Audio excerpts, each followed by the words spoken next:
একটা কথা অনেককেই বলতে শুনবেন, মানুষ চিনতে ভুল করেছি।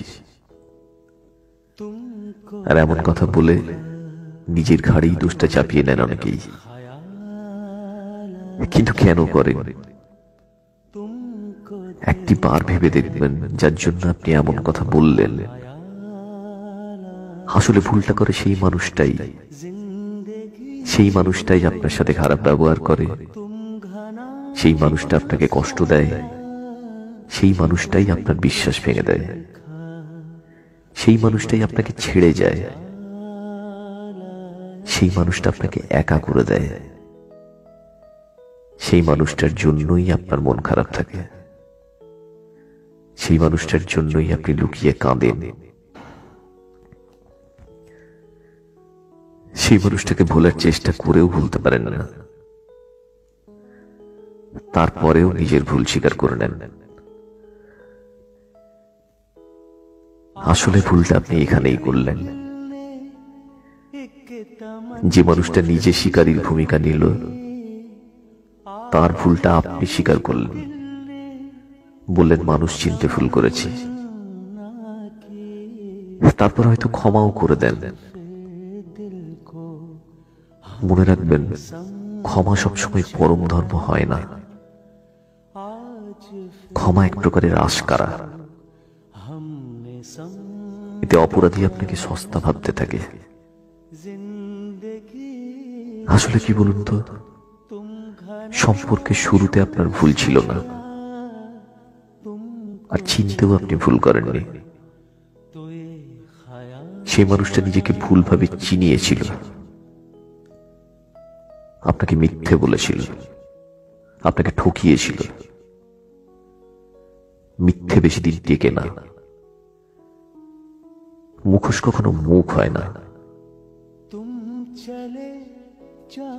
মুখোশ খুলে গেলে মুখ আর দেখানো যায় না, তখন তাকে পালাতে হয়, পালিয়ে বাঁচতে হয়। তাই তার ভুলটা ভুল হিসেবে দেখুন, মানুষ হিসেবে না দেখে মানুষের বাইরে যদি কিছু থাকে সেটা ভাবুন।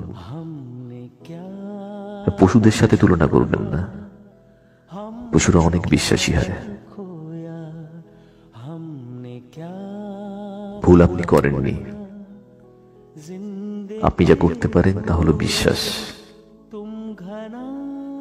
বিশ্বাসের মর্যাদা সেই মানুষটা দেয়নি, আপনাকে ঠকিয়েছে। জানবেন, বিশ্বাসঘাতক আর ঠকবাজদের আলাদা কোনো পরিচয় থাকে না। নিজেরাই দায়িত্ব নিয়ে নিজেদের চিনিয়ে দেয়। আপনার ব্যবহার, আপনার পরিচয়, এমন উদাহরণের জন্য এরাই যথেষ্ট। জীবনে কিছু ভুল মানুষ আসে, আর ভুল মানুষগুলো এসেই ভুলের বোঝাটা বাড়ায়। আর এটাই সত্যি, এদের থেকে দূরে থাকতে হয়। এরা নিজেরা বেরিয়ে যাওয়ার আগে এদেরকে আপনিই বের করে দিন আপনার জীবন থেকে, তবেই শান্তি। না হলে কখনোই হৃদয় জুড়তে পারবেন না। তাই সবার আগে নিজেকে ভালোবাসুন, আর তা না পারলে আপনি আবার ভুল করবেন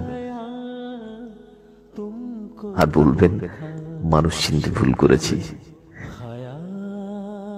আসলে আপনি মানুষ চিনতে ভুল করেননি, সেই মানুষটাই আপনাকে ভুলভাবে চিনিয়েছে। तुमको देखा तो ये ख्याल